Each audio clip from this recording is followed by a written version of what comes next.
Hi there mga guys! Dito sa YouTube channel na ito ay inyong matutunghayan ang mga koleksyon ng mga magagandang kwento ng buhay at pag-ibig. Tutukan ang bawat kwento na magbibigay ng inspirasyon sa inyo, pupukaw sa inyong mga puso at tunay na kapupulutan ng mga magagandang aral. Dito lang yan sa John Erickson's Stories. Huwag ninyong kalilimutan na mag-like sa mga videos na inyong mapapanood at mag-subscribe sa ating YouTube channel at pakiclick na rin ang ating notification bell.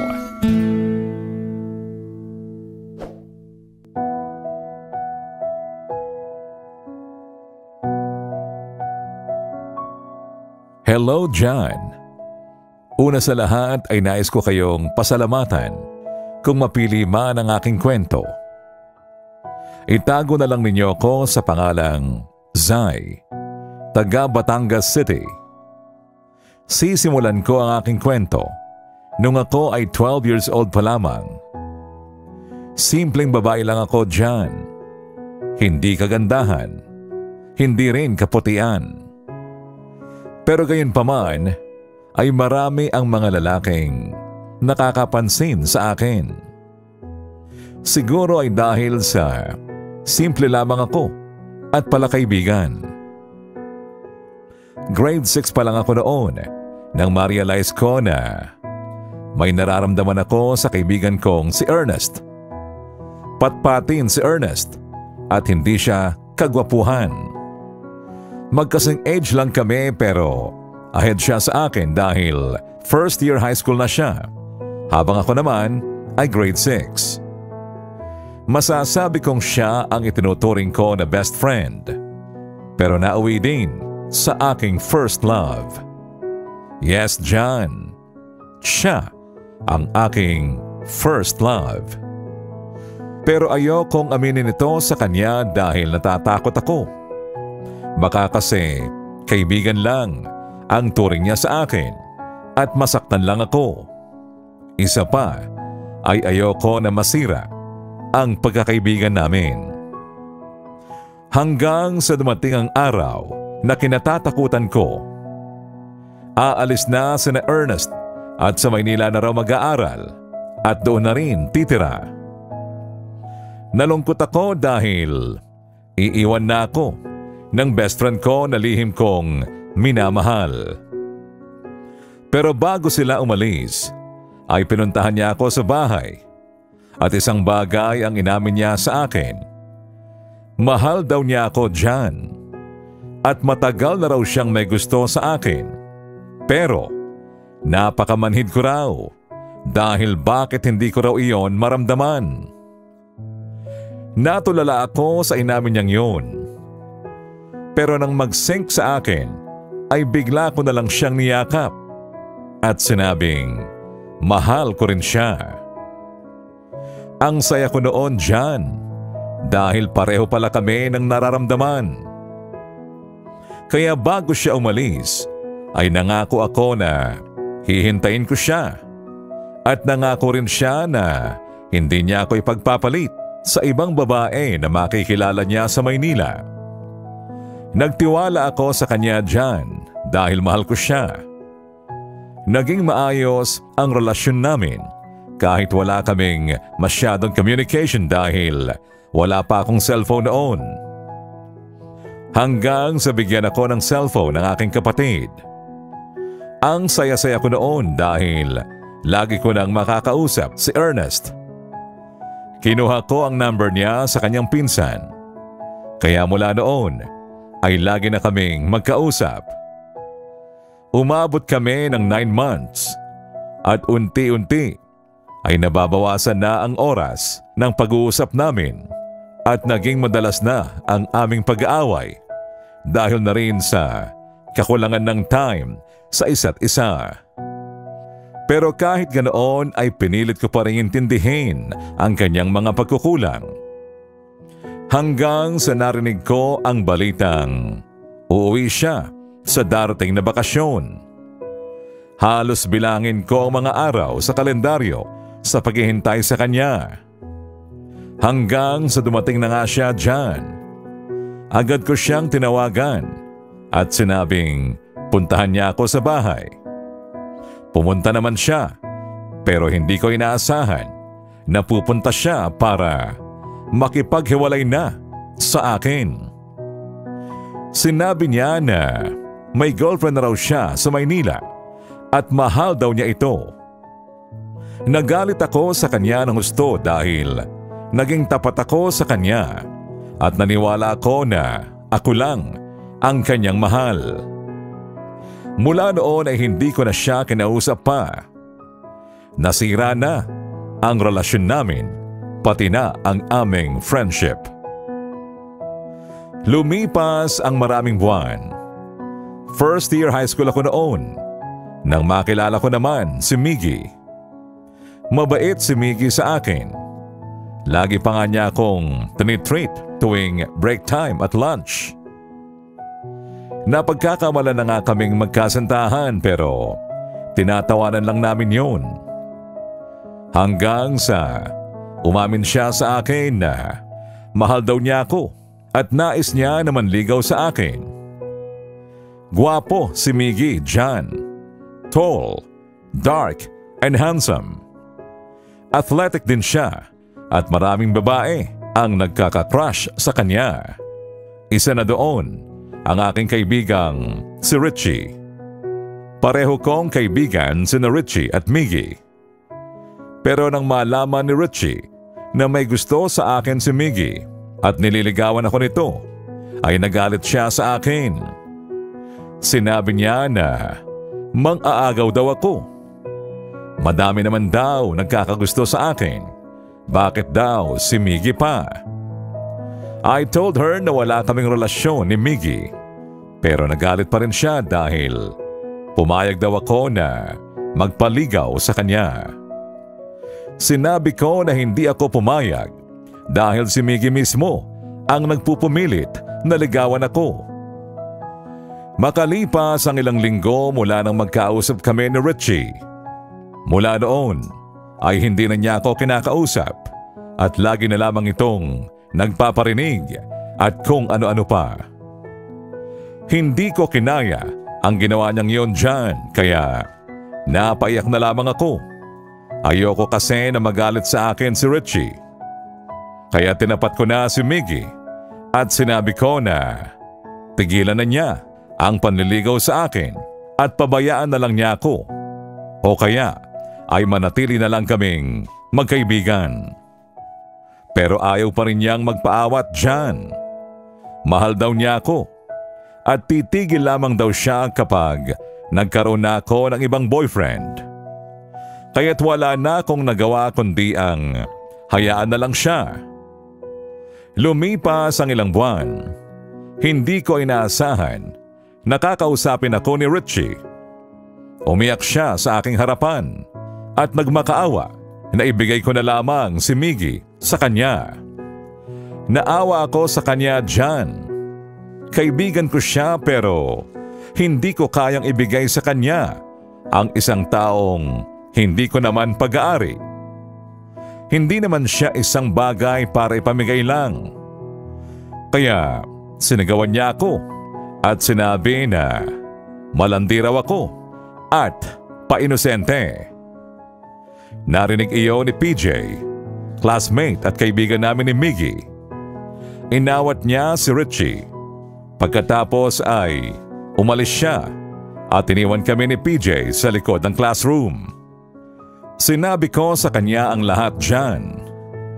Nasasaktan ako dahil mahal ko si Richie at kaibigan ko siya.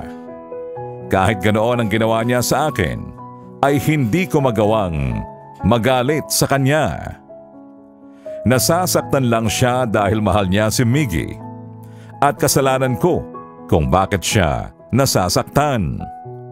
Kaya kinausap ko si PJ at sinabi ko sa kanya na magpanggap na lang siya na boyfriend ko para tigilan na ako ni Miggy. Pumayag naman siya dyan. Nagpanggap siya na boyfriend ko. Pinagsabi niya na kami ng dalawa. Pero akala ko ay ganun lang kadali ang lahat. Nagalit si Miggy kay PJ kaya't nagkasira silang dalawa. Nilayuan ako ni Miggy dahil pinaasa ko lang daw siya. At ang masama pa, ang mismong kaibigan pa niya ang naging dahilan. Diyan, mula nang mawala si Miggy, ay doon ko na na-realize ang isang bagay. Mahal ko na pala si Miggy nang higit pa sa isang kaibigan at kung kailan pa wala na siya. Pero sa kabila noon ay nagkaayos naman kami ni Richie. Masaya ako dahil muling nanumbalik ang aming friendship. But at the same time, nasasaktan ako dahil nasaktan ko si Miggy, ang lalaking minahal ko nang hindi ko namamalayan. Hanggang sa magtapos kami ng first year. Mula noon ay hindi na ako tumanggap ng kaibigang lalaki. Kahit nang nasa second year na ako, ay wala akong pinapansin. Sabi nga nila ay man-hater daw ako dahil lahat daw ng mga classmates kong lalaki ay dinededma ko lang. Diyan, bakasyon noon at magtatatlong araw na lang ay fiesta na sa aming lugar. Nasa peryahan kami noon nang makita ko si Ernest. Hindi ko alam na umuwi pala siya. Nakita ko na palapit siya sa akin kaya tumakbo ako palayo at palabas ng perya. Habang tinitingnan ko siya sa aking likuran, ay bigla ko namang nabangga ang isang lalaki, si Tristan. Diyan, gwapo si Tristan. Maputi, matangkad, may highlights ang kanyang buhok at halatang isa siyang dancer base sa kanyang pananamit. Tinanong niya ako kung okay lang daw ba ako. Sabi ko naman ay okay lang. Tinanong niya ako kung a-attend daw ba ako ng sayawan sa may court kung saan ay guest sila ng kanyang mga kagrupo. Bigla na lamang akong napasagot ng oo diyan. Marahil ay dahil sa sobrang paghanga ko sa kanyang kagwapuhan. Lalo na nang ngumiti siya sa akin at nagpakilala. Sinabi niya na siya daw si Tristan. Then, tinanong niya ako kung anong pangalan ko. Napakurap pa nga ako at hindi kagad nakasagot. Then I said na Zai ang aking pangalan. Medyo nautal pa nga ako dahil sa sobrang ganda ng kanyang ngiti. Natauhan lang ako nang tawagin na siya ng kanyang mga kagrupo. Ewan ko ba dyan, pero pakiramdam ko ay na-love at first sight ako sa kanya. Iba ang tibok ng puso ko noon kaya sa halip na umalis at umuwi ay hinintay kong magsimula ang sayawan. Maraming babae ang naghihiyawan nang magsayaw na ang grupo ni Tristan. Kahit ang pinsan ko na kasama ko ay nakihiyaw na rin. Nang matapos na ang sayaw nila ay marami ng magkakapareha ang nagsasayawan. Nalungkot ako nang makita ko siyang parang may hinahanap. Sa isip ko, siguro ay kasama niya ang kanyang girlfriend at hinahanap niya ito. Naupo ako sa isang tabi diyan hanggang sa magtitili ang babae sa aking harapan, si Menchi. Kapatid siya ng organizer ng sayawan. Humiyaw siya at sinabi na, "My God, lalapitan ako ni Tristan." Kaya naman bigla akong napatingin sa lalaking tinitingnan niya. At siya nga, si Tristan. Papalapit siya kay Menchi. Kaya bago ako mapahiya, ay tumayo na ako at nagpasyang umalis na lang. Ayoko kasi na makita siyang may ibang kasayaw. Tatayo na sana ako noon diyan nang may biglang pumigil sa aking kamay. Napalingon ako at tiningnan ko kung sino ang humawak ng aking kamay. Nakita ko na si Tristan pala ito. Seryoso niya akong tiningnan at tinanong kung aalis na raw ba ako. He also said na baka raw pwedeng sumayaw muna kami kahit isang beses lang. Bigla akong napalingon kay Menchie at nakita kong masama ang tingin nito sa akin. Nagulat ako sa alok niyang yun. Akala ko kasi ay si Menchie ang yayayain niya. Tatanggi na sana ako dahil ayoko na paginitan ni Menchie nang bigla akong ipagtulakan ng pinsan ko at pilit na pinapasayaw niya ito sa akin. Kilig na kilig ang aking pinsan, lalo na nang hilain na ako ni Tristan sa gitna ng court at sumayaw ng sweet. Open arms pa nga ang tumutugtog ng time na yun. Titig na titig sa akin si Tristan habang kami ay sumasayaw. Ilang beses ko ring natapakan ang kanyang paa dahil hindi ako marunong sumayaw. Siya pa lamang ang aking first dance. Habang magkalapit kami ay kakaiba ang pintig ng aking puso. Ibang-iba ang pakiramdam dyan. That night, I admit na love at first sight ako sa kanya. Matapos niya akong isayaw, ay bigla namang tumawag ang aking kuya at pinapauwi na ako. Hinanap ko ang aking pinsan pero hindi ko siya nakita kaya ako na lang mag-isang umuwi. Nang gabing yun ay matutulog na sana ako nang biglang mag-ring ang aking cellphone at number lang ito. Sinagot ko yon at abot-abot ang kaba ko nang malaman ko na si Tristan pala ang tumatawag. Nakuha raw niya ang number ko sa aking pinsan. Naging call and text mate kami hanggang sa manligaw siya sa akin. June 16 noon nang sagutin ko siya at third year ako noon. Malambing si Tristan at ma-effort dahil kahit malayo ang lugar nila ay nakakapunta pa rin siya sa amin para lamang makita ako. Minsan naman ay sinusundo niya ako sa school gamit ang kanyang motor. Third year college si Tristan. Panganay ito at isa lang ang kanyang kapatid na babae. Ulila na sila sa kanilang ina at may ibang pamilya na ang kanilang ama.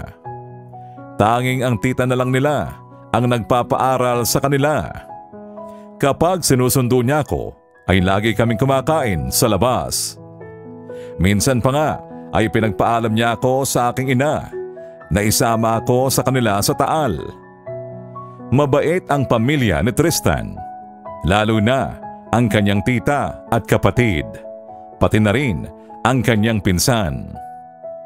Ni minsan ay hindi kami nag-away ni Tristan dahil tiwala ako na ako lang ang kanyang girlfriend. Minsan pa nga ay nagpapalitan pa kami ng cellphone para daw alam namin ang mga tumatawag sa amin. Kapag magkasama kami ay ako ang pinapahawak niya ng kanyang cellphone at sumasagot sa mga tumatawag at nagte-text sa kanya. Ni minsan ay hindi niya ipinaramdam sa akin ang pagsiselos dahil sa mga ipinapakita at ipinaparamdam niya sa akin.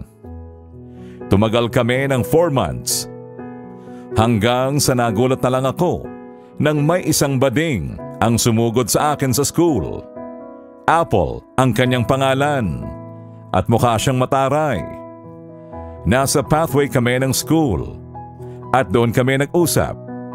Sinabi niya na hiwalayan ko daw ang kanyang boyfriend, si Tristan. Diyan, halos gumuho ang mundo ko. Wala akong karibal na babae kay Tristan. Lalaki pala ang tunay kong karibal. Mahal ko si Tristan, kaya sinabi ko sa kanya na hindi ako makikipaghiwalay. Nagalit siya sa sinabi ko diyan. Pero bago siya umalis, ay binantaan niya ako at sinabi niya na hindi daw niya susustentuhan ang pag-aaral ni Tristan kung hindi ko ito hihiwalayan. Sisirain ko lang daw ang buhay ni Tristan. Kaya mabuti pa raw na hiwalayan ko na lang siya. Mahal ko si Tristan, pero hindi ako makasarili. Ayokong masira ang kanyang pangarap dahil lang sa mahal ko siya. Kaya basta na lamang ako nakipaghiwalay sa kanya. Masakit pero kailangan kong gawin. Ilang weeks din kami na walang communication dahil nagpalit ako ng aking number mula nang makipag-break ako. Kaya nagulat na lang ako nang makita kong naghihintay sa labas ng campus si Tristan. Agad niya akong kinausap nang lapitan niya ako. Gusto ko siyang yakapin, pero pinigilan ko ang sarili ko. Ayokong mahirapan pa kaming pareho. Kaya nang yayain niya ako na makipag-usap, ay sumama ako sa kanya. Gusto ko rin na malaman ang lahat. Sa paborito naming lomihan kami nagpunta. Kakaunti lamang ang tao roon at sa bandang dulo kami umupo. Hindi na siya nagpaligoy-ligoy pa at sinabi niya na gusto niyang ayusin ang tungkol sa aming dalawa. Sinabi niya na mahal daw niya ako at gusto niyang manatili ang aming relasyon. Mahal ko siya dyan.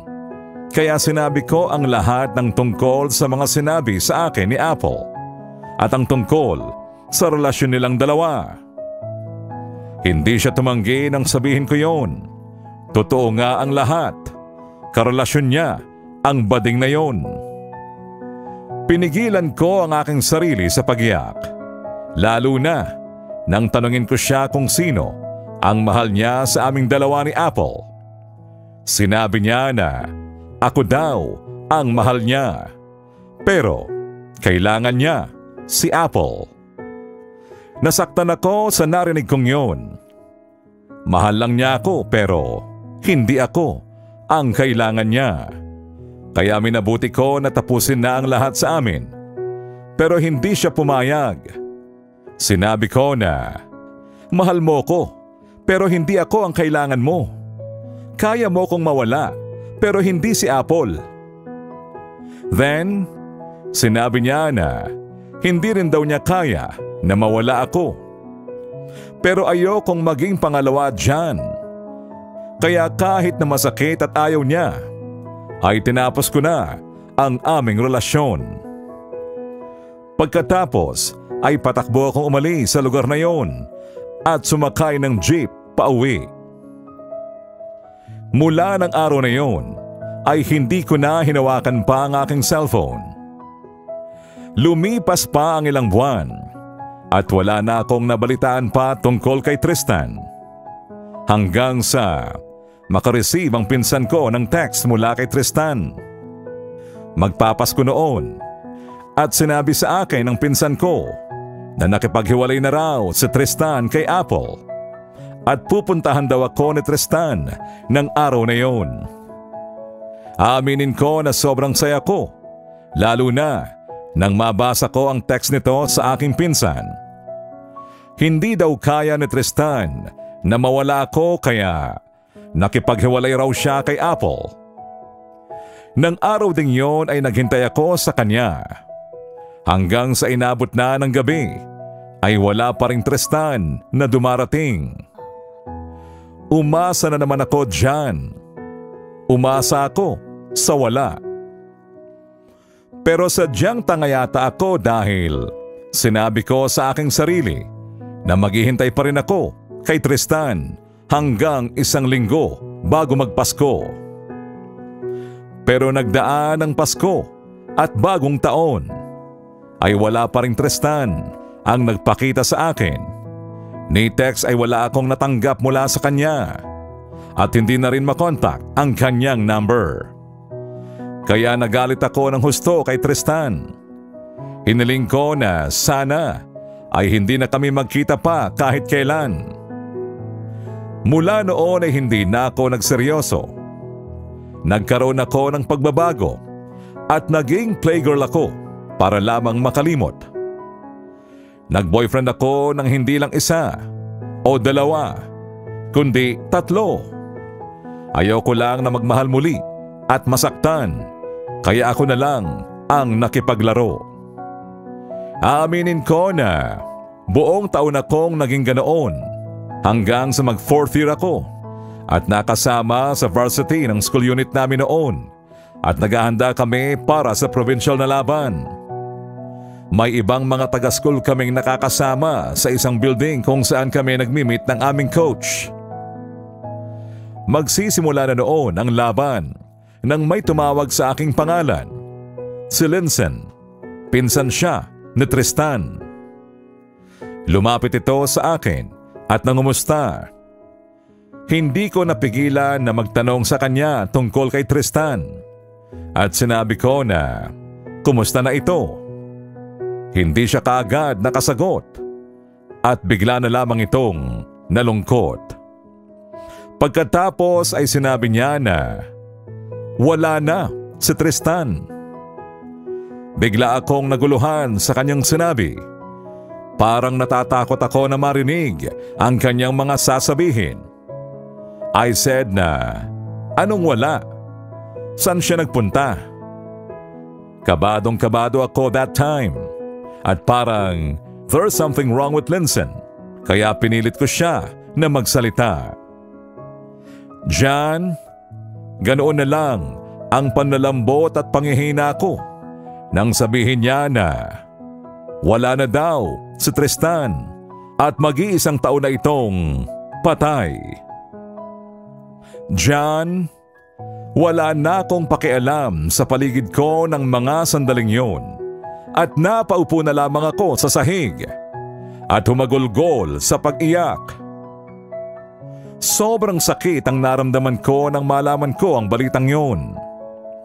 Hindi na ako nagkaroon pa ng lakas para tumayo hanggang sa tuluyan na akong nawalan ng malay dahil na rin siguro sa pagod at init at ang pag-iyak ko nang walang tigil. Parang nagdilim ang langit sa akin. John, natalo ang aming school sa laban dahil hindi ako nakalaro at nagkulang kami ng player, kaya na-disqualified kami. Pero hindi doon nakatuon ang isipan ko dyan. Ang tanging gusto ko lamang noon ay ang makita ang puntod ni Tristan. Nang araw ding yun ay sinamahan ako ni Linsen at napatunayan ko na wala na nga si Tristan. Napaupo ako sa kanyang puntod at nabasa ko ang date ng kanyang pagkamatay. Nakalagay sa lapida ang petsa na December 19, 2009. Tama nga dyan, dahil yon ang araw na dapat sana ay babalikan niya ako at iniwan niya si Apple. Habang ako'y umiiyak sa kanyang puntod, ay sinabi sa akin ni Linsen na aksidente raw ang sanhi ng kanyang pagkamatay. Dead on arrival daw ito nang dalhin sa ospital. John, gusto kong papaniwalain ang aking sarili na panaginip lamang ang lahat ng ito at hindi totoo ang puntod na ito at isa lamang itong bangungot.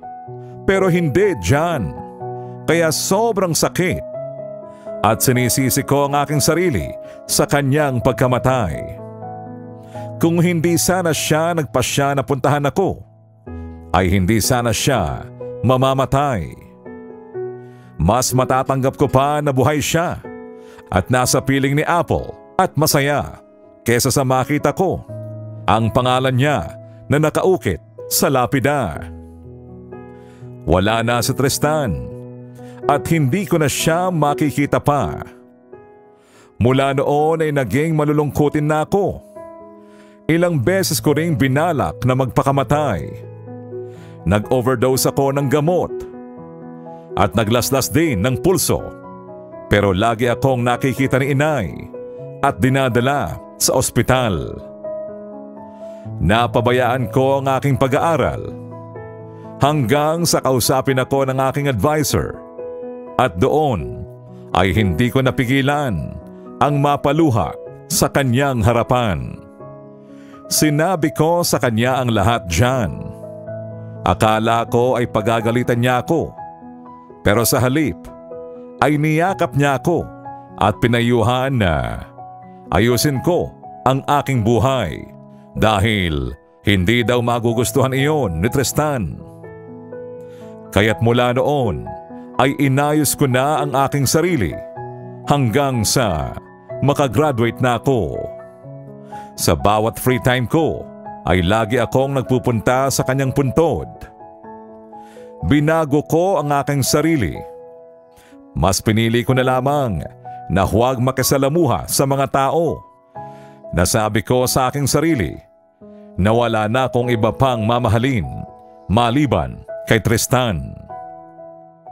Pero sa pagdaan ng mga araw, unti-unti ay natanggap ko rin na wala na nga talaga si Tristan. Hanggang sa makapagtapos ako ng vocational at nagkatrabaho.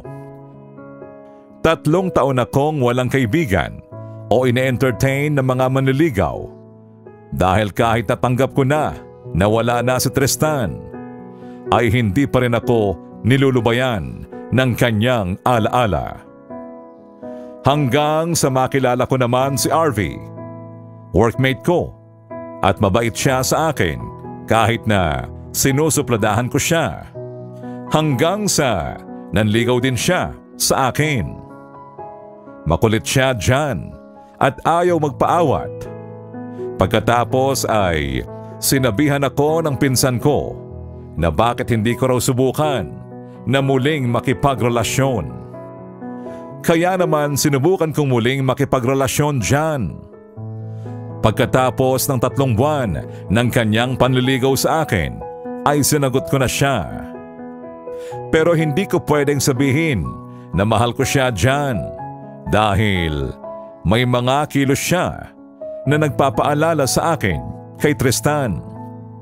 Alam kong mali, pero hindi ko ito inilihim sa kanya. Sinabi ko kay RV ang totoo. Pero hindi ito sumuko. Hanggang sa bigla na lamang niya akong niyayang magpakasal. 1 linggo pa lang kaming mag-on noon, kaya tumanggi ako. Hanggang sa isang gabi, habang natutulog ako, ay napanaginipan ko si Tristan. Nakangiti siya sa akin at sinabing dapat daw ay maging masaya na ako. Nang maglaho siya ay nagising ako at isang malaking paru-paro ang nakita kong nakadapo sa bintana ng aking boarding house. Tumatak sa akin ang sinabi niyang yun sa aking panaginip. Kinabukasan ay pinuntahan ko si RV at niyaya ko siya na sumama sa pag-uwi sa amin. Sumama naman siya at pagdating namin doon ay kinausap niya ang aking mga magulang at humingi siya ng permiso dahil gusto na raw niya akong pakasalan. Pumayag naman ang aking mga magulang dahil mukha raw itong mabait at malaki ang pagmamahal niya sa akin. Hanggang sa dumating na nga ang araw na yon dyan. Nagpakasal na kami ni RV at 7 years na kaming kasal ngayon. At masasabi ko na napakaswerte ko pa rin dahil nakilala ko si RV at mahal na mahal talaga niya ako. Mahal ko rin naman siya dyan dahil napamahal na talaga siya sa akin. Pero hindi ko may tatanggi na hanggang ngayon ay may puwang pa rin sa puso ko si Tristan.